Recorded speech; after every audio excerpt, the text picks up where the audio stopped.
Ko kore ke u hufanga mo henga he talafata puku tape fa o atu pe miheni. Kai ata mo e whainga maari ko ni ke o atu e tau proklama ko ia ko e talano ako mo politikare pe mo profesa ino ke huakau. Ai ako mai heni i hoani ke whahoko atu e tau proklama ko ni ko e tahafuke te taungahi proklama ko ia o ku whahoko i he tau ko mahiri atu whahiri wike. Pe i he raki proklama ni ko mawhahoko atu i he tau o ko ni o ku fia ke tātali rei ki motolu ki he tau proklama ko ni. Kai ngau e mo ngahi talawhakatapu ko toa pe ku mua ki o atu he ngahi proklama ki mua i ahoni ka lawa ke mawhahoko atu ai e tau proklama tāno ako mo politikare. Fia foki i he uani ke tātali rei ko e profesa ki he proklama ko ni. Fia ka lawa ke whaiki malolo i he Christmas Eve mai fast tau pa tau e foki mai o hoko ate tau proklama he tau ni ke mau a ivi pa ke mau pe mai mo ui ke lava hoko atu ai e proklama feveha ke profesa ki houani. Whahoha pe silesta ko mahalo ko mooni lau ko malo pe ka wo eiki o tau ki ma kalo holo. Koi. Mihi tau ke tau mo tau ngawe. Tau pam pe ko ha pe no tu kunga ki tau tokoni tau lava tokoni ki he me ko mahino ko mo nga tala noa me ka fa ki a ko ke ngai tala noa ko no ko mo me ko no ku ko tau ko mo tau ku tau monu ia ku la ngai me ko si ta Koi. Mo la ngai ka veinga ke tau ta noa ai ko ne I fo ya mo Koi. Mon lahi apito profesa ko tui ko e mea mahuinga ia ku lava pe uloa ki pe ko ke mau e mo ui pe tau lava talanoa. Ngahi talanoa whaako foki o tau whahoko mau pe me heni ko i ngā ko tuunga o ku kei ai pe mo university o lo au mo manako ki he ngahi talanoa ko ia ku fia mau ke whae talanoa ke uhinga le rei pe e hano maka tuunga le rei e ngahi talanoa whaako ko ni ku tau whahoko pe ko kau atu ai me ngahi mea issue whakapolitikare o lava ke kau mo ia i ngahi talatala noa ko ia ta whahoko atu mi hen. Tuunga foki ku ia he tau foki mai ko ni ko tui ko ke te ai ha tala no alahi ngai ahoni ko toki ose tueni ai hoko ko ia o e whatamaki ko ina hoko i tonga ma puna mo ngā whiko ko hunga ka ki ngā tai hake mo ngahi piau kula o lava ke uesia ngahi wheitu o ku uesia ngofuata to fito ki hifo ngahi motu i habaina e hake piau o more kotoa ngahi whare ko wheitu ko atata ki motu e taha ko mango ngai whetu ka tō ko ia ka noku polu o kulahi ko whetu ia me tau te whito ai wesia tuku kehe ai efu ko ia mi he mo ngāwhi na lava ke ne kāpu ia me kotoa tonga tapu pea mo ko ngalahi haapai ko me ko wawa upe i ne tuu kuna reporti me iai o na ikai ke fuwa ki ai o pe ki efu si pe kena kai ke fuwa ki ai whahinga mau ko ia na whahoko i he tuunga ko ia o lava ke whae wakai foki professor ke tuunga ko na ia a hihi fo ai ke tuunga ko ia kanok polu me feitu ko ia asi mai ngahi ata ko ke feitu ko ia na lahi apito lahi ngahi mau na hoko ai ko ngahi na me ave ko toa ai feitu ko ni pe au tato fito ngahi mata tahi ko ofia tu ko ki tahina ha o pe au pe lipoti ki na tolu ia ai whakau ko ni ha o pe au ia fu matu aki maalunga ia e ne hau he wahenga hihifo. Ka ko ngani ko loto ke kamata mea te tala noa. I he taimi ko na whae wakai ia ko ke peau ko ngahi vitio ko na o mai. Taimi ko na hake mai peau ia ko he puna ko mo ngāwhi. Hake mai peau ia me nuku alofa. Na kai ke fu hau maalunga i anga ko tau wakai ki ai. Na hange ku hau maalalo pe peau ne ngona maalohi pe ono hau. Kana e lava pe ke whae wakai ki ai he hili ko puna ai mo ngā whi, na hau e pe au, na hau maolalo ia he whetu nuku alofa. Ka koe whehu ia kulawa ke o mai he tainimi ke whaha wakai ki ai, ke eke atu ke te koe i anga o wakai ki ai. Koe hae uhinga i tonga tapu pe. Hau ia me whetu koe hihifo pe hata mai na e mita ia tahanima pe fia, e ne hau maolonga, ka hau ia koe me whetu nuku alofa, pe ta mana hau maolalo pe ia. Ke whae mua hau ki wha matala ki ai, ko hanga hau wakai ki ai. Silvestra, mahalo koe te tau wala tokoni ai, Koi. Ka te tau wakamata pe me he ne pā koe ai, mo ngā. Koi. Ka ke tau tau tā noa ki ngā skailonga mo whakalamilanu mo hāpua, Koi. Ka koe pā mo ngā whiko nina tau ilo i pē na waki pā mo ngā whiko ni wakahani mā hoko ngā motu. Aina? Koi. Ka koe pā mo ngā whiko ni ko toi pūria hano tumua ki ona ki tahi. Ka mawā ua e ngā motu, ko mea ko hoko. Koi. Aia koe mā o koe whamatala me kau sa e nisi, koe pā mo ngā whiko nina pā iei o lunga. Ko mea e nei alu lahi hano pia uongo, ka te tuulaka anō te whāko i olunga e monga. Ko tau monu ia anga ia si i he anga e kusio. Koi. Te ka pauna e pā i lalo ki sta, e to se wheka ange pia u. Koi. Ka koe whehu i koe ke tau tāri. Koe hae uhinga o ke hea i ne aha i nuku aloha. Hae uhinga o ke hea i ne hae hikifo. Hae uhinga o ke hea i ne haa koi hapa. Koi. Ka koe nā tūla whai ka pēa au koe ni e Silvestra. O koe me a ua o kune fie mak. Koe loloto. Pea moe ata. Koi. Koe ngoha whaktola lahi e ua o kune fie mak. Pea ka paure te tau sio ki hihifo. Ko hihifo o kuhanga ki he awa lahi koe hu anga koe o waka ki tonga. Koi. Koi. Ka tau hua koe ni wā mahalo o mita wau noa te e ofia. O ku lolotoi. Koi. O ku maure vai pe au ia loloto. Ka ne toi mau e ata ku lere pe fo i loloto ko dio lere tau ka ata fo whaia. Koi. I he aonga ma. Sa, ko mea ko ke hea ia hihifo. he ku ma'u he tsunami a loloto. Pe o kuanga pe hai hifo ia ki he kapau te nofo tau hifo sio ke historia ko ni. O whaha pe pe au lalahi ia. Iai. Ta tau ai pe pe ko e a wha pe ko uhinga pe ko e ne loloto. Koi. Tau si o rewa ke ta whako i nuku alofa. O kuenga hai motu ia mo hakau ia ai. Te aku lere atu pe mita taha ia o lere. O malo pe e mea wana ki uta pe aku maulalo pe e ia he ku fihi hono hala. Te mamaha. Koi. Ko me aia o ko whakau ke hea ia pe au nuku alofa. Sai, ko tau alu ko ki hapai. O ku maure he pe au ia ai loloto me ata. Koi. He koe waha a ko tonga mo o whapai o mu a mo lulunga o ku loloto ia pe ata. Ta koe me aia na kehe. Ki na tula kehe ai.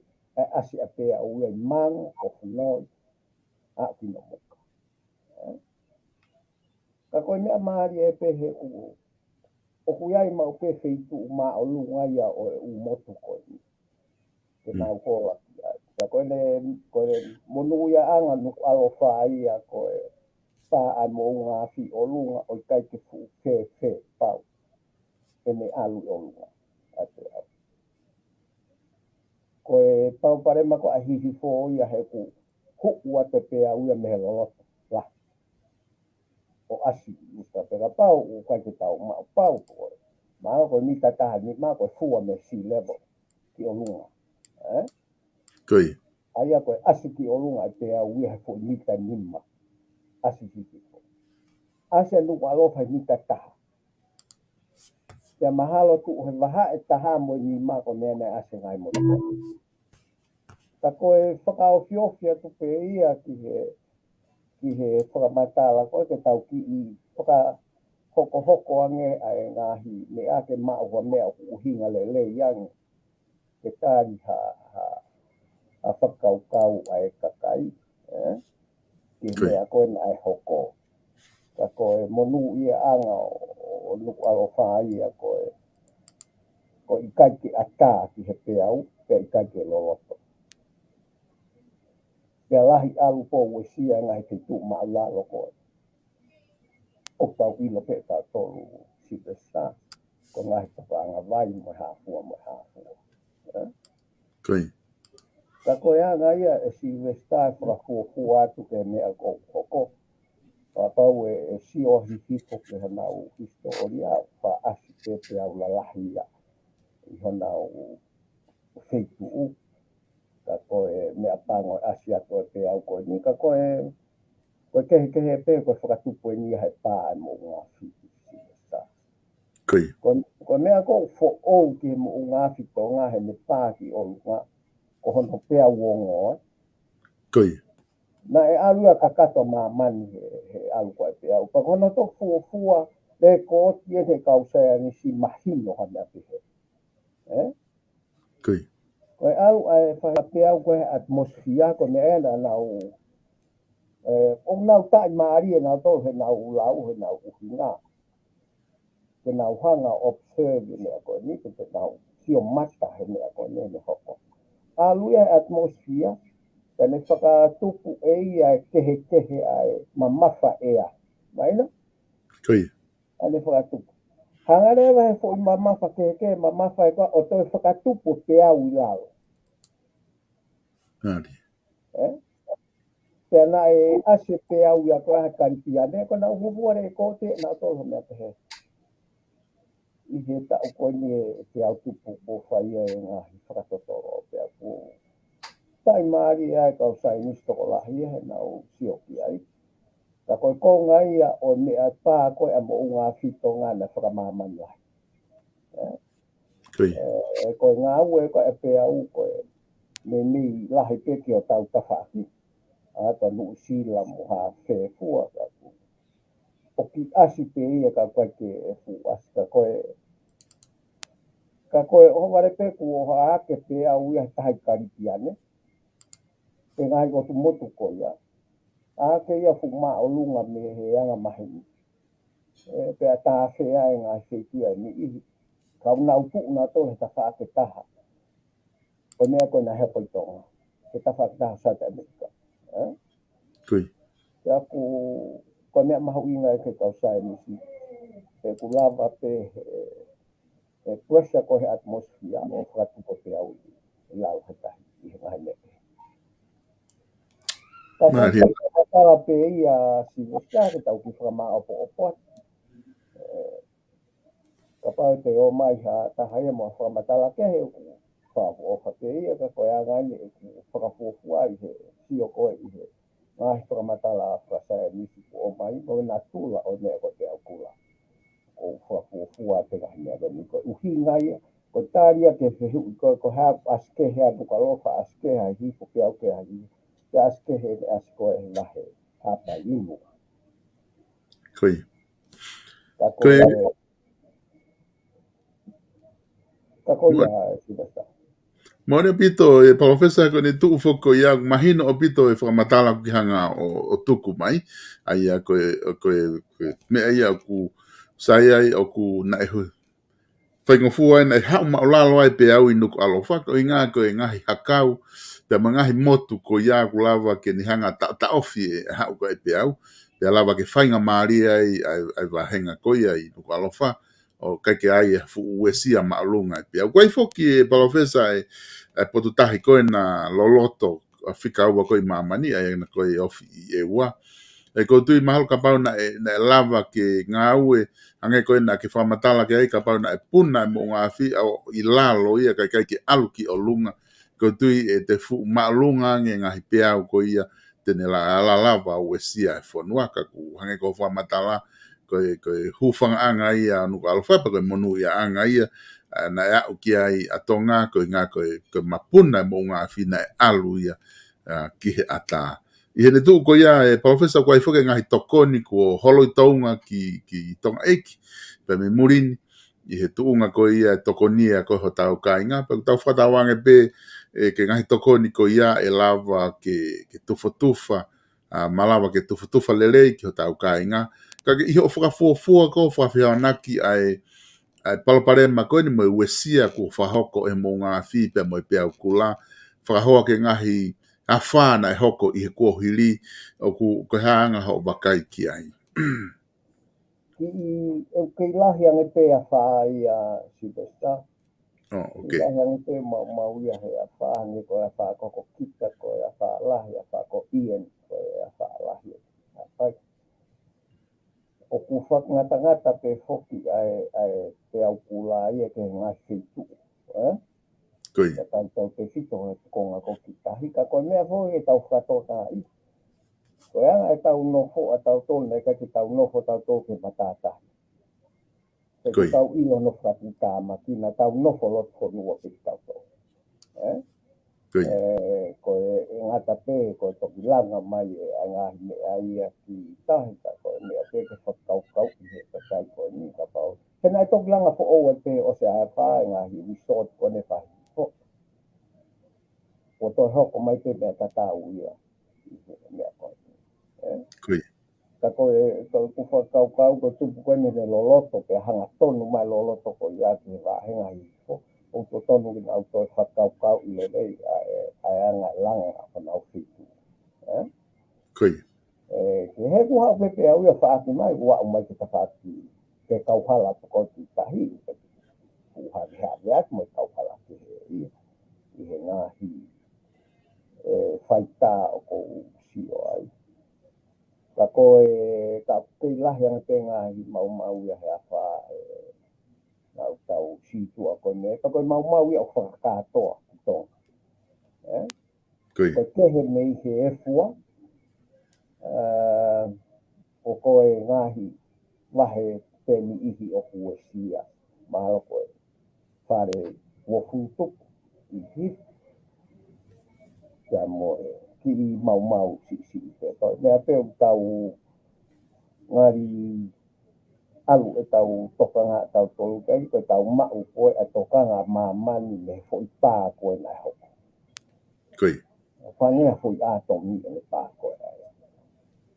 Pe au ku nau monu ia tau wa tau ma tokang ama-amani ko tu ko ya ka ne tu fa man lahi si besta malo ku ngahi me la lahi ma mani te au hoko ngai fonu a he a ho Konua. Koi. mo unga o te ki tau sura tono tanu he mo unga si ko ake ae fu lau mita Koi. ko tau tolu ia na ko fafufu o mai ko sentimita ho fu ni sta i nga fitu ata alahi ka ko me ai ko hang ha tau to tanga ta ko ni o tau ke i me a fu o yo tau fondua ka ko ki kore ko fi ma o si sta Koi. ko kore ke tamai kon ko tau ma o si o lo ko a yo si a mo ne ke nau to ki savea i ange o tau ngahi motu la lahi ko mo ngahi ka to fua latte mo ngahi me ko ia ko hono i ngā te tau mau ha whakafua te nau tupu vāvāo te nau tupu vāmama o tau na oho vare ku mau mea tau whakafua ke te ainu o koko na tau alu atu ki ha ta fo i taimi o ku ngau e ai ngahi halaga mo ngā whia tau wahe Koi. Tau toto lewe whahana o ngai whawapa na toke kai nini ke maua tau whafuafua ko mea peia e maua e tau whafuafua. Na os kamata whai he kau pālange e whafuafua ke mo ngāwhi ko ni he mo ui mai he ngahi waftupo o ke tahanima. Tau nau whafuafua ko mea ko ni o ku hoko he tau tahawhi ko toa. Ofi te ofi ki ai ko nau whafuafua ai. Na aku pehe katoa pe ai ngahi mo unga ko ni na ko nau tupu vāvā ofi ke maua tau whakafuafu ki he kahau i he anga whainga mea pehe ni tonga ka koe mea ko ke tau mantu o whange koe lau o kuwafi mei he ka tahne Mola. o kulere tonga ti ki he tau tawhako ka lere ai mo unga fi o mo unga fi he tau tawhako ko se hu na ope ko oave ke he ro au ke nau ki fili ko ha ko ai mea na hanga i tanga loa o whakanofo a tu tonga Koi. Pulua ki pe ko mochi si ta hai a fitu ko ya kono wa pe u tu ata tau poto pe hi fati ai a he o paha ai o me ko Mola. ka ko si o pe ki di poti ko tau tahi ma au pito ko uhinga ko e tonga ti pe ka tau ngā au aki ai momona ko e o me au tau mau ya ito lava te o lau tāpu aki ke ka whaki ko e taha he ko e ngai whakafo oula he mamane whai he aki ka neongo pe tau e fua ka tau tahi pe mo tau alu Mon lahi a pito. Ha ai a ke tu o tau nofo ai Ha e fitu tau foi. Mon lahi a pito. ka pau ke se huia tangaloa he huia mau te tau foki o tō savia ai mai whai ngā ue ki he ngā whananga pe he koe haha ne whakao fio kia moe muku ngā fi e ne hā koe i tau pota. Koi.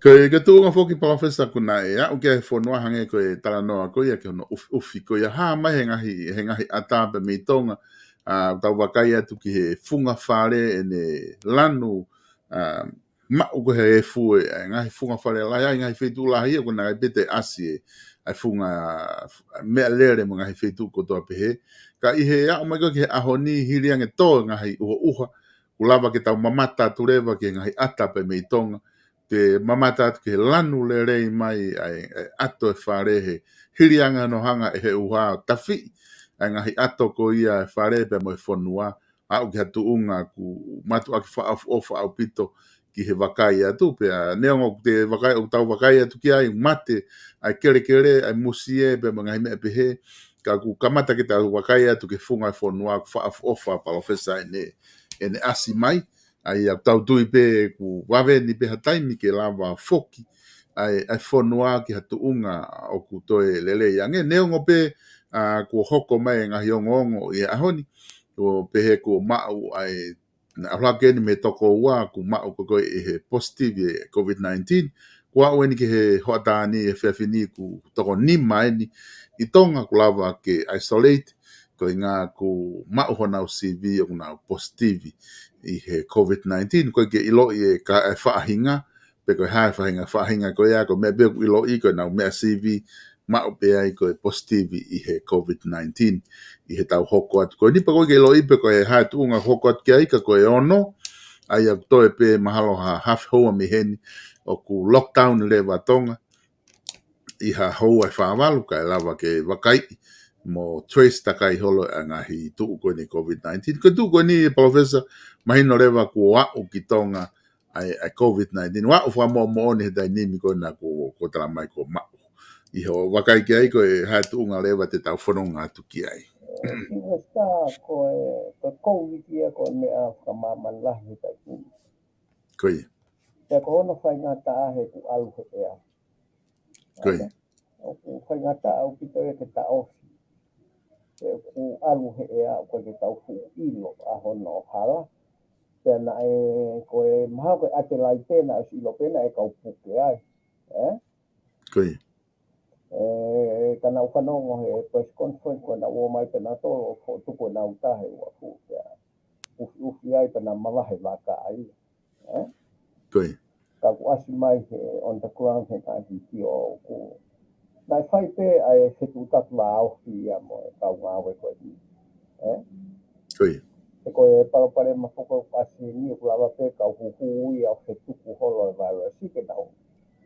Hihia he virus ka kai te fuku ongo whewhe. Koe. Koe mea pē o tau o whaamu ki ai ka pau koe Omicron o ki ori ange e mea. Ka pau lewa koe Delta o koe ki mafa ange e me uesia koe ai sino. Ka koe tai nini whakatou osi ki nau o ulawa pe whaito. O ulawa pe huhu ia o ngā o ki ai. Koe. Ka ku mau mai me whakamatala e mau kato tātonga o ngā ue lahi i he intensive care he ko taria u ke intensive care a taria u e whia ke intensive care a Kingstown Nickham Hospital. O ku kore mai ke kakai na ofa mahu. E koe mea o nau siwa e whare mahaki a kehe o tau tae huhu mo huhu. Koe. Koe oange a tau tae huhu lahi peke ke alu koe ke intensive care koe kau huhu. O ku nau puke nau ki nau hope he woti aho e ua te tolu. Ke nau paka. Pea koe hui ngai kore mai ai he nau sio he kehe. Ai mea koe ia. Ka wikai ke totonu ke tau mana wahe e koe fuke tau lia tonga Koe. Silvesta koe pāpe mea molele. Koe.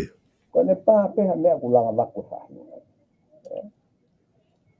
Ka toki tau whiringa ke tūri holo ke mau maha mahino. Mea pēr kuku pehe e tau mahi. Ia kisime kau mooni pe o ku whakalagea loto au pito e pāna e hoko i tonga.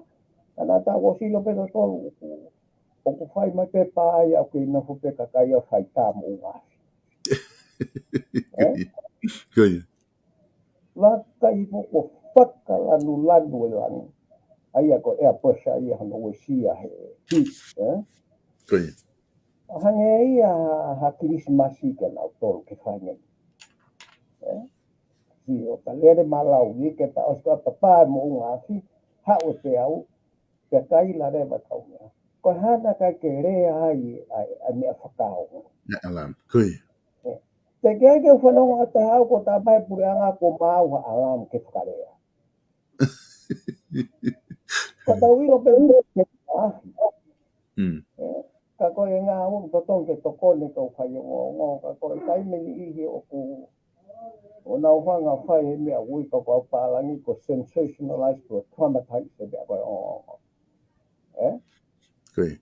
o fotunga kehe ka totona ke nao o kaka o pito ko no reporte me ka ni ko me ngai me ma hu nga ka tau no ko tau to wa ko ta po ki le ye ne ki tonga to a fu ko ni ko o se ta o ta me nga o e vai ke ko hoko e fu ko ni ko fra le ke la ta ha ye ki tonga ko tau ma Kei.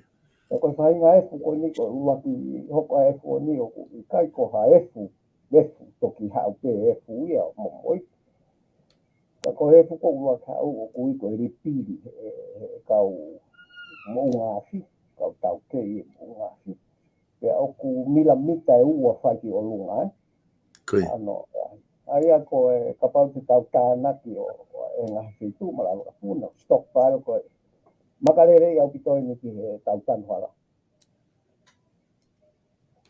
ka pau e sio ro ai pure anga ki ai te na o tau ki le ka ni a ko ni ka e ri la la na no ko ha ko ha ka ko fa no pena alo ka ka ia ta na ki o ta na ki ni tanga ye ke fa re ke Kei. Mona. ka ko e me e ko tau ta po la hia ka no fa le tau ke me o ko ku e fa ta ma ki ka tau fio ke ta fa ki ko sa ia i he ko tau u e sia tau to ho do no a tau si i tau to ko tai ni ko tau sio ko ha ha le e ma o fo tu a me ia ka nga fo o ko la he o pita nga me fa economic ko to kon hange ha tahi ka tau fa poto ke tau sai ke to Kei. Moni a pito. Professor Kodu, mahin o pito ai whatala noa koe ni ku ta o mai ki ai i he ta whaaki ko ia. Kodu ko ta whaak wha au si kuloto ke ta tala noa ki ai, ke whahatala noa mo koe ki ai. Ko ta whaaki koe ni e tau whetu utaki, communication. Kodu ko ta whaaki ni o ku lahi taha o pito he ta enimi, hono o hake, ko i ngā pē ko e tuunga koe ni ku iai. Hange ko ia na e hoko ko ngahi palaparema koe ni mga he natural disaster koe ni ku hoko, o kai fo ke lawa hata haia pure e taimi ku hoko ai ana tula. Ka koe uhinga kwhai e ano o hake mo whatala noa, ko ngā koe wāwhetaha hiwa, na motu e tau kei polo ai, pena e kai ki te lava o whai en internet i he aho taha. Aia koe tau pene tolu me ai koe wawhe wo waini, hoko ai puna e mo ngā whipea mo e pēau kula, to e motu ai e tau kei polo, aia ko tau whaipa optic ia ko whawhalala e tau interneti, aia ko tau lotonga koe aho akeni hono taha hiwa, pe kono taha walu pe taha hiwa, i kai ke ai ha internet i he whonua, pe kuhinga ia ku raise their concern koe ni, tata whito ke kau businessi, pe mo ki nau tolu ko ia kakai koe ke lava o whahoko ai interneti. Mea beo whawhia fia ku lava whai telefoni, ma o he ngai whamili muri e fia maari na lava peo tā atu he telefoni, i he network koe ia 2G, o lava o whahoko ai telefoni, ka koe ke lava whai interneti, ka koe whihe ui whoki ia palofesa, koe wawhetaha hiwana e totonu ke iai rewa hatau redundancy, hatau mea kune ke mau peo taritari e whisevesi, koe a ka motu e tau whaipa, pea tau hoko ki ai, ka koe hanga ho wakai ki ai, wa o mai ni ke tauni, o te ki ai pe ke lava whai hanga au ki ai. Singasta ko e fua motu e tau kipo. Koe. A motu ko. Ko motu e ki mua ko ke wau e au ko motu ko he na bahina pe ko sabotage. Koe. Ko ha hono uhinga ko ki tau loa e fra totolo ke ma hono a fra tuku o ko motu ko ia. O ko ke wilo au ko ha. Ta ko motu mo ni en a motu ko ni. Koe. Ko ta mo nga. Ia ngahi mea ko sio ki ai ka ko tui pe o ko ia fa nga mea tai me ni o alu e tau kau whai o ngosi vesta o kai ke na o whakatokanga i ene unfair a whahinga ki ma uongo vivi i hea ngā tala noa Ko tala noa ko ni o mai o tama teknikare to ko ua. O na tala noa mo pare ni o tonga. Kai. Ko pare ni o tonga. Ene tala noa ko e ki he communication a fonua. O ku tala noa ia he foi a takai. Pure i he la o mo ni a koe. Te tala noa ia kono whau a whahinga whaunga. Lere loa ma e fonua. Kai. Pero ba de whatonga i o mai rewa tau kau te tinkare a tau tōruia. O na ue mei tala noa na to on behalf of enterprising, entrepreneurs people, business people. Kai. Tahe i kai rewa ke whetau laki o ko i tala noa ia ko ia. Ko e taimi ko uri mai ai e sia osi ai ke nofo ai ke tutaki ai whonua i te whaipa keipo ko e te pehepe ko top of the line ia i he teknolosia o te tutaki. Kai. Talo ngā o mai kia he tahawalu, te tu tahawalu hawa tahiwa wa taha toki whakafōtuka mai ai teknolosia ko ia o ai. Ia kua uke ke taimini si vesta o ke whakalakalaka pehe ngāhi whonua ai nā tūla ko e o whaipa. Kai. O te papa ta anō marewa tau satellite te. Ko kutuftuf bia koe neme o tāna kona tai. Ta anō mena tōlu ko ki ho satellite te. Ko tūnga kona e satellite te. Tau ilo ta tōlu ko kubai ngā satellite te boku o tōnga.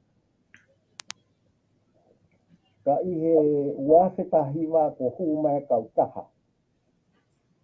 Koe ha ko kai chiki ko koe ha kai chiki. Pacific, yeah. Mo e nau satellite o ku ngā ue ia he whunga kehe. Aia koe whakalalaka wha mui mui e satellite. Ngau ka satellite.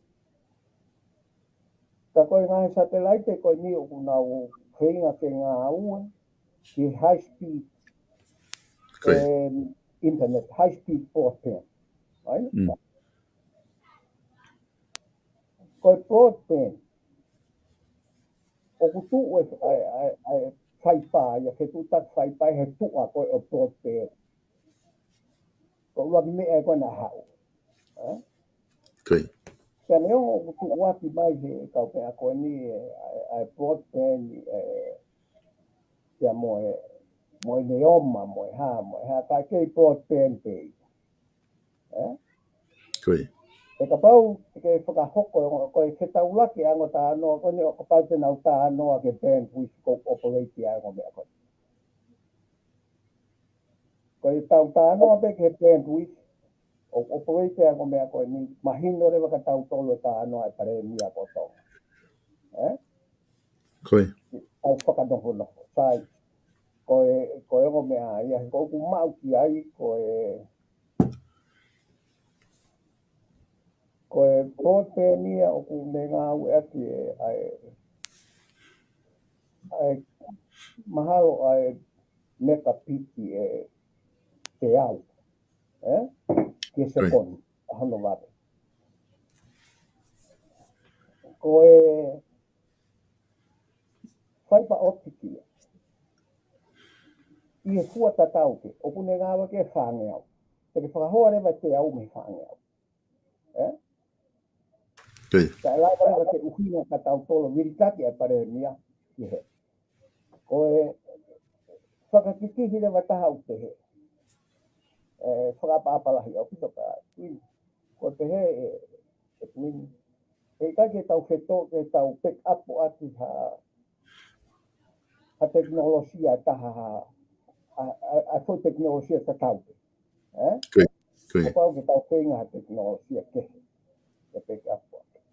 O ku koe lau koe a kau papalangi kai it's not necessary to do that. You can pick up the same technology in a different way. Ka ku ngā ue te tau ke kata tō satellite. Ka koe mahino ka te au o matalai a paremia. O tala noa te paremia ke Pacific.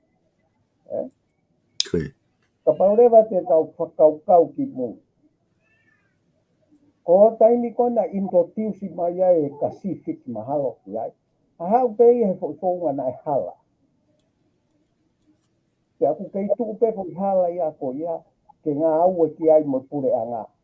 I whakamau anga ko e arbitration court i Singapore. Ki he ngā hinea pe. Okay. Ko o ku ia e tawhata. Te aku nau tā mai rewa nā tōru ke activate he pure a ngā. Ai fo ia rea pau ko ia. Mai no e... Okay. O ka kia pure a ngā ia te he. Ke ia i ha fo ia rea pau o ku wha iloga se hui pene ka mata ke de osi. Te awe ke whakamāwanga. Te nā wanga activate ko uhinga ko emergency. Aina? Okay. E kai la vai e whapure anga whapolitika he kai ke lava se me e koe. O tala noa mai rewa pure anga ai a he mea ke. Ke nā ulai sene o ange ha ko i band hui kai ke ngā ue at whakataini. Te aku hinga ngā ue whakataini a ka ua ko settle ngahi issue ke kau api a moia. Okay. Pau nau fia ngā ue mo tonga i he emergency ko ni ke tokoni. Whafofa. Ka koe whakataini ke. Te aku mahino rewa te ati au ai tu unga ia o kuiai pure anga. Koe mea koe mo ia o tau ke maa we tau. Toka tau ha mua vahe. Ai ngahi tau taha pisinisi o kuoange mo whahinga mea koe nisi tonga. Mo e nau interest pe a nau tolu e nau tolu ke a mo e haporo kalama o ku maa ke whakamao o poopo me he pure anga. Koe. Pou ia e pare nia ke tau walo pou ia i me onga ne tuai ka tau ofa mai o ai e tau communication ke maapo. Te ka pau koe wafe taha whana tau ngao te katou ke whainga communication ke pick up mo te koe tau pare mata te ahan.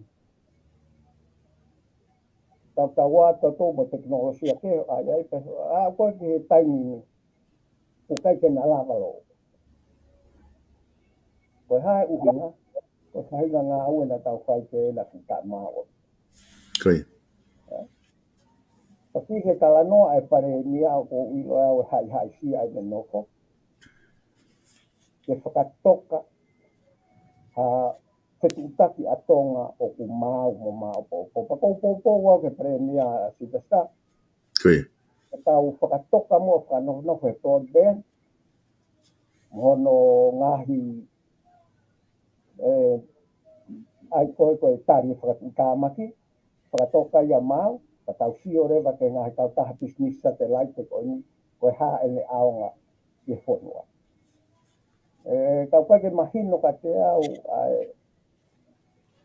he kunau osi tonga urai ngahi tau taha kunau whinga au e koia. Koe. Koe haa kake o ai a kau private enterprise business o ai hanau satellite ai. O totongi ke nau ngau e aki. Ke nau whemau whaka internet i he lolo tonga o te ngā ue kau keiporo. Koe. Koe infrastructure whakamamanahi, koe whaunga whakamamanahi ko keiporo mau o pitoi. Te koe na o seha no waka koe wipea o tau hora ngai keituka ko whanongo ku wapitom. Ka kou whaapapa ilahi au e paremia. I ngā ue koe ni ke whakautu mauku i he whakatoka ha mea o mau ke mālohi koe tau. Tala noa te Silvestar ke capacity koe satellite pa mo broadband. Ka mo e fiber optic. Koe. Ke tau wafe tau topo ke paremia. Te koe kai Pacific ia, koe tau taha private ia, tau taha business ia. Te tau ke mo whainga tau taha business ia ko whanongo ko. He aki ai hingoa tama ko hai i Tesla whainga mea pe he. Koe. Te tau koe a tenga fo o ia kau business i wasi mai ahon. O nau me mi ta tau pe mo e haa mai a iPhone ko Samsung ko hapu. I he ngahi tau ko ki mua atu. O haa ue tau tama koe ni, o ki te wheka nge nau business i he lava. Pea koe satellite koe ai Pacific ko pepe lava malo po akilelei singo ai tata koe. Koe satellite whakai ono pōni o mōni pe ia ko tuke I awe ka no satellite whakai ono pōni. Koe whau he e tautaha ko koe pōni. Tautaha whapuna pa Amerika. Tau ako whau he e pōni e satellite kani. Pea mōni pe o ku fo'o. Pea o ku lere I he taimini ka koe teknolosia ia o wā he tahiwa. Koe ngai teknolosia koe kua sau e wā he tahataha mo. Whai mai he no whakalere I wā tahtolu. Pea o ku koe whalala anga teknolosia o ku whakatewhito he de ngā au he taimi leoloa e... Koe. Te te whakahoa rewa ai me au tau mere mea wā tātaha teknolosia ko iau. Ka te tuku no whakalala ka ona taimi te taimi. Ia mua teknolosia na tok o mai te wā tahiwa. Te tau mate e kia. E kuiai pe hono anga ona whange ko e tāno e pare nia te nau lapena tolo to e tāno a kiai. Tā kumahino kia te au ai tuui ai pure anga ko e ni he ulahi ngahi. Ngai me au kai longa te hui kai whamaala au. Umea ko ka tau toki alua. Mone apito professor Mone apito ai whakaukau koni kuke whatana noa mai ki ai pe ko tiko mea lelei ai malawa ko ia ke makatuunga lelei ko ia ai whatana noa he kulawa ka kai ke nau wakai ki he ngahi tafa aki o tato te whito ke issue kone e tau communication o lawa rewa ke nau wakai ke ngahi tafa aki o kawai e tafa aki koini kuke tala noa ki ai pe mahu inga apito ke kinau tolu ko ia ku nau mamata he prokalama pete nau mamata he prokalama ke ngā ke nau mamata ke ngahi tafa aki ko toa e ni kulawa ke kāpū ia tono atu o ku ko te tuu whoki he tai ni mi e professor ko tuka konga wha au sependi te wala whihu ia tuai ke wakai mai ai te ta prokalama ko ni ko te tuu whoki he tai ni mi o ku o smahino pe ko e te whito I interneti ko atonga tau ngau e ake ai fiber optic ko hao mei fisi kinuk alofa ai ko o ku tau ngau e aki ko te fito interneti o ne mau e oma hange ko me e pare mia mau e oma mau me capacity lahi au pito o kulawa ke tau interneti ai o hange pe na interneti mai me tonga ko tau interneti at me muri ni tau lava whahoko ko e tau kolo kulawa ke aslere mai I he mālohi ko ia ai fiber optic ko konga ni ko whai ai ko no whehu ia I he konga ko ni ko fie mau ko ha redundancy ha mea ha service ke tarifaki ka iloange ko motu e tau uluaki service ko tau whawhala lai tau fiber optic o hange ko hoko pe lava rewa ke ngāwe vave ha foi taimi vave o se peha ki foi ahataha pe hoa fiha fotu haka rewa a service ko na tau o mai ke ha o tu tatari ke tau ngāwe whataimi ake foi taimi ko ia ko rewa ke hoko mai tau fiber optic pa tau te foki peki ai o lere aki he ko ia o mālohi mo mai capacity lahi ki he whonua. Ai ko ngai ni o ku fihi ko ki kakai he tu ko tai ni mi ai a ka paurewa e hoko mai e tau redundancy I he fiber optic pe me fisi ki wawa pe to e whatamaki whanatula pa ne motuhi loua mai a fisi mo no kalofa pe mo wawau ai unau si o rewa ki ai te tau te hoko pe ke fo I palopare matatau ko I kai ha interneti I ha ngahi taimilahi pako ngahi lau wike ko konga ko noua unau o mai ka pau e hoko mea ko ni ko tuunga ko kuli ki kristahi o ku pau pe ke ai ki taimi ke toki lava o mai waka whae na unga we pe toki lava ke tau foki o interneti ai ko uhinga ia ku uhinga lalahi he kuanga e ku manatu I o ku nau o mai o nau tuake ko pehe ka pau o ku e lava ke tau ngau e ake tarifaki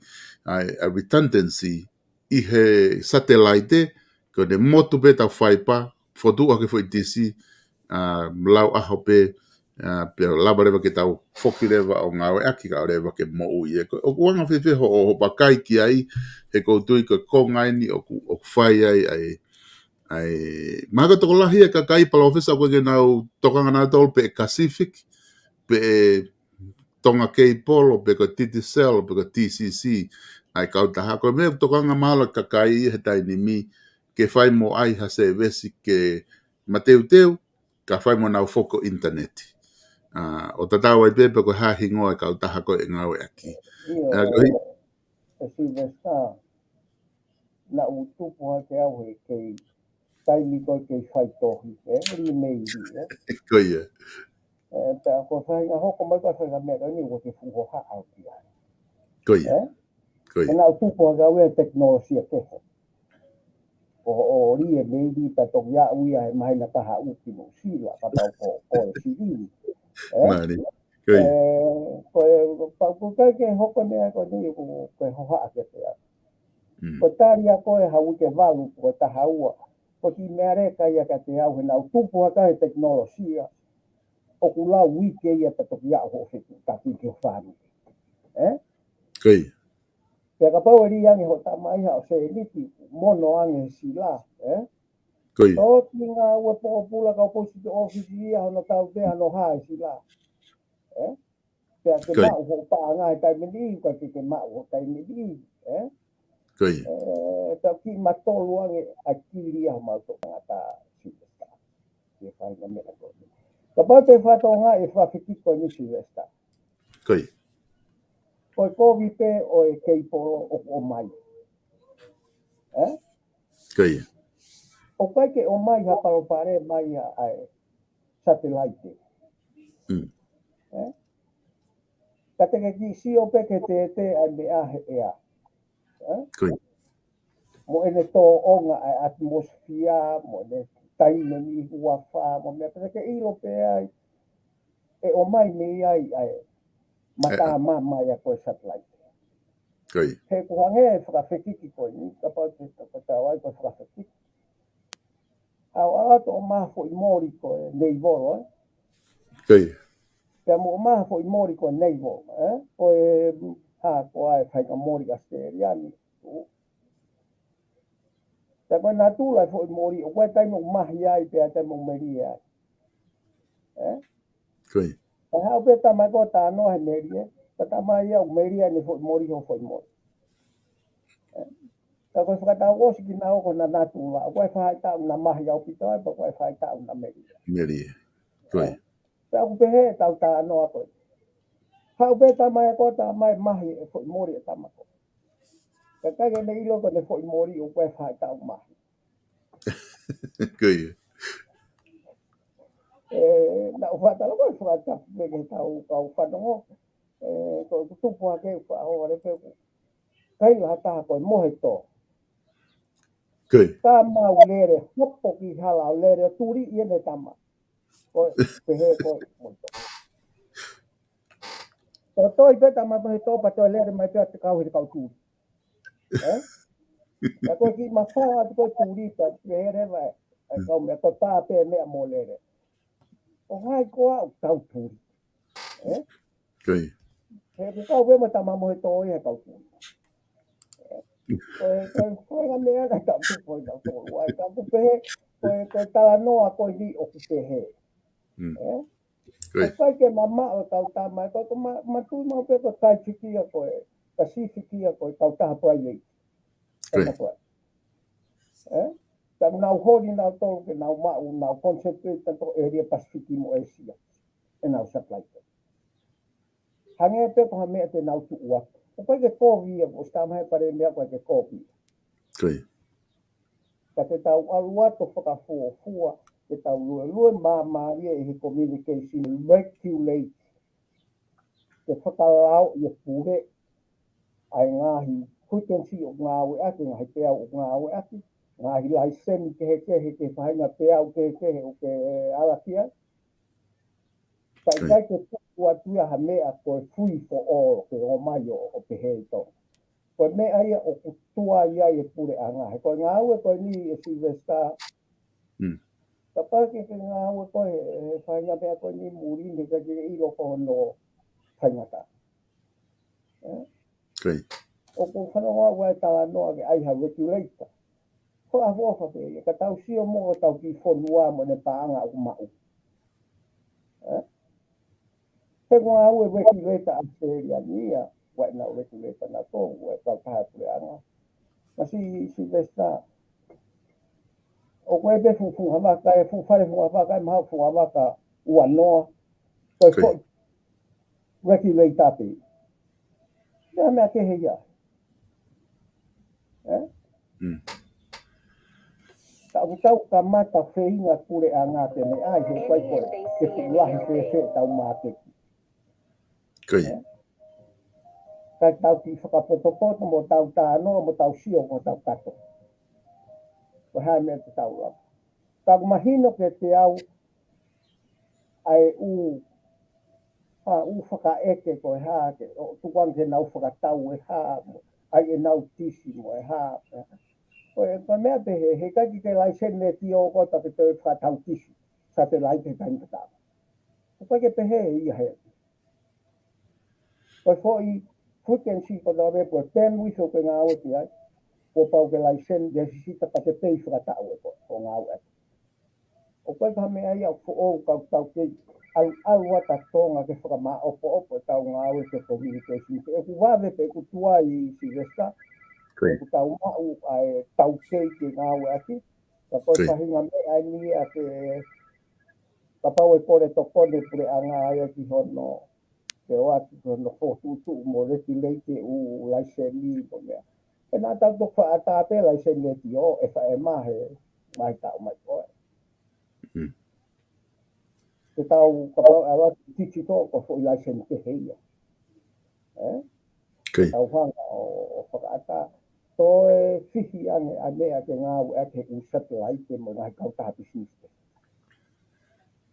O koe ke hane aia ko o mai o fo tupe nau satellite ko u ngā peku o lunga whi satellite. Ke whakaawa o tau whonua ke nau o mā ngā ua te tau penku. O koe ke hane a te heia. Ka mahino rewa ke te au e tau toro I o ku nofo ai pure anga. Ke ku lahi au ki te ngahina au e o ke lava. Whama a poki. Te ka pahe ke ngā au e koe he ngahi e ria koe. Ni koe ke tau kei pepo ma au e si e sta koe whamore more ate tau kau whanongo. O kou ngā au e ki tātoa I mea kani. Rao ki he microwave. O ka ano kai pare ni ate tau hoko ata tonga I hapai mo wawa. O ku sa te teknolosia e o sai au ki toi. Ai kia hamau pau ma te tau si. Hala mo hapau pare. Ko fotu pe foi kiste ne hunu I te foi kiste kaha. Ko ne o si. Mo mea ngā au e te tāria. Ha ulewa ai pure angai koe. Koe ka vei ngā koe witanten si Kei kai ke tala noa ko ka teknolosia I mamani a hon patai kawai. Kena o si kau te ai witanten si hai tala noa I keipo. Ko tala mai a koe na koe motu. Ko mea pena koe motu oi ka pate mo o sapotacho. Hifi hange ko mea koe timua. Ka koe witanten si a ko tabe inga pei au tala noa e he whaita keipo. Kia koe hala na ke witanten si ki ai keipo ua au he feitu keke. Te taha iaha po unga ase e ua puna tai me te taha tonga. O keke hoko ne ia koe. Ko mea eke na whakau pau kia. Ka koe ripoti koe o mamane tai nini. Ko mea whatu tāmai taha ke u satellite ko space chunks. Aina? Ko vewe u tau ave koe te ata. Ia iai pe aho. Meki tau sio tato hala vea ha satellite. Ka te tau walu peo au kia. Te koe atmosphere mamani u kehei. Te kai ke tau wanga tōku hao e fui atmosphere. Koe kai hala kai whaitehe ki sta. Koe ngo fui te tau. Tau ku kai lawa pe mahalo ke whakaloku he pure anga o mai a fui te ke ngao ke satellite. Ke takahao I kau private enterprise koe nā mo tisi nisi o whakatau. Hanau tisi o fotu hanau satellite whaafo whapea.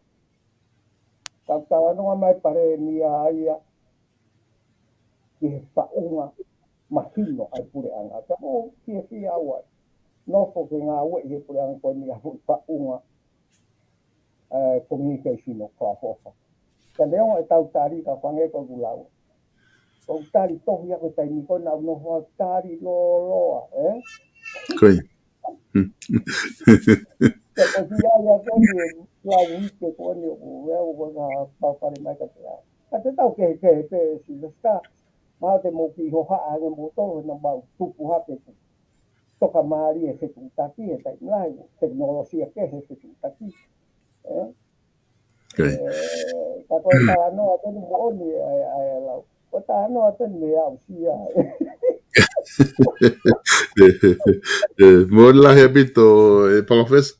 Pero tui koe ngahi au ngai e whakatalanoa koe ni tau whai i he proklama koe ni talanoa ako mo politikare koe tui kulawa hange koe na ku talanoa ke ane nai o ku malawa i kakai ke nau sio whakalerei te māmange, te sio whakalerei koe ngā ke ngahi tawha aki ai ni koko ke talanoa mai kei pe koe tui e kau e proklama koe ni he proklama aonga apito ke whai ke hano mamatai ki mo tolu ko mo i loto ni te mo lava sea te proklama ko ni ke lava ke tau talano ai o nga he ko e ngahi fai tu tu ko to e whahoko e pure anga ko whatongi ai ki nau tolu na tau whir ki nau tolu ki ai ko anga pe ngahi whatalano ko to ko ni ka hirian ko ia e palofes e whahoko pe he pare mia pe mai kabineti ai tutu uniko ia o nau pe he ko lele taha e ka tiki nau tolu ko kau whugeni he me alahi whoku tau popo ki he pare mia ma ngau e ko ni kuwhai ko wakai ko e professor ki he nau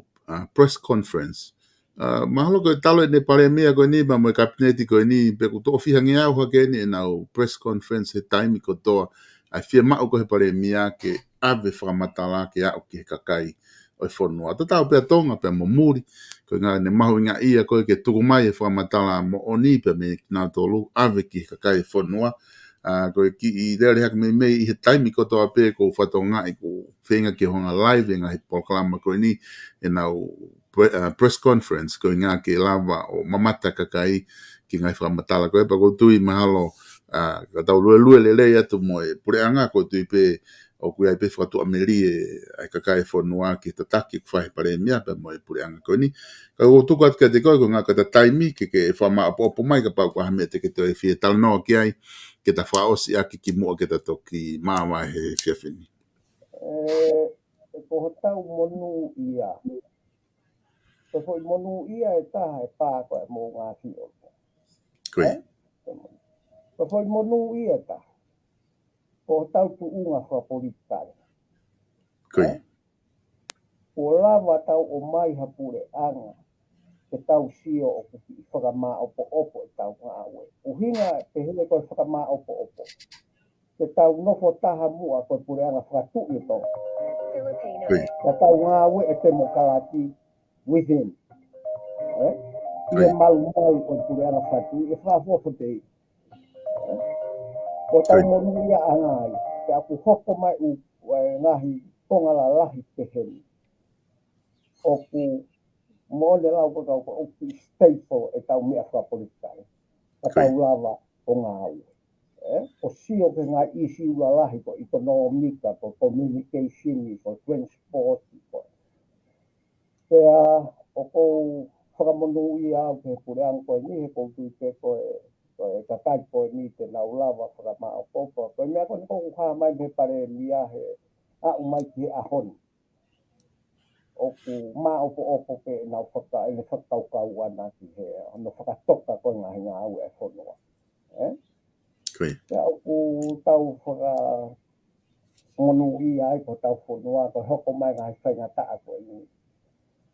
Oku ki isi e tau wālau mo mea, ka tau hanga atu ke ngahi ngā au e ko aunga. Koe. Ka kou ki whakatokanga atu ke heni ki he. Ki tau whai o, ki whakafua e nau mea, ku ai mea, ku nau ai ke nau iro. Kaka kai koe o atu e pe ke tari ui mai pure angaki a nau tonu. Koe. Ka pau koe pare mea he ke wau, ke interview. E o mai e whau minista ake o maa tari e whehu tata. Koi. O kuia pe me ai a te ha ma iai. Ka kuia ke a tia pa te tau ki whai o ngongo a tau tolu ke ha upai pare mea tari ui mai ka nau tō. Koi. Ke tau hiki me whainga politikare koe whai e loto e takai. Ke politiki koe ke tau ngā ue ai mea lerei ko tau whonua. O ngā mea ke hei e ua. Ka tau whama opo opo ke whonua. Ka tūku ai whingai ki whakatori e loto e takai he. E ka ke māua hoi mea rahatai. Koi. Ka koe kore pia kuia ke tau kau whai o ngongo e nau ki. Tukuangi ha taimi koe pare mia he koe ngā ue koe pare mia koe whakau lahi makasia au kita o pita. E nau tukuangi ha whanga maari e lahi ke whakau i tau mea. Ka koe siadu nau koe o maa tari whehu i he taimi ke whanki whehu i ko ui koe. Moki i whehu i te ia os mahina ke ka koe hau ai pare mia whakamoreki no taimi lahi. I he atari ngahi whehu i te he o ku ki tō tu ai ka te au he taimi ni. Pake pōwi ia ai press conference. Press conference ko ai ni ka pau ko konua te mukala te hau poko ni te ni mai whakamatala. Te osu ka pa whai whehu i ua pe alu. Koi. Ka tuku mai se kentari whehu. Ka aku whainga maari e lahi e kau whainga ngoi tonga lahi taimi pare mea ke nau talanoa. Ka te he kau minista. Ka koe no whakatoa e Silvester whaka ofo e tau. Tuua ta tau tōki tahu. O ka pau e ngā whakatau ke amanaki tau ampana. Malo pito professor kutui ku o mai ke whaasinga ta proklama pa ku whamalo lahi atu he lava ai proklama koe ni ku ta whahoko e hauni. Ta toki whelongo aki ai i ha hiri ha wike meheni ke ta taimi koe te ta hoko atu ai ta proklama he taimi ta tau pe.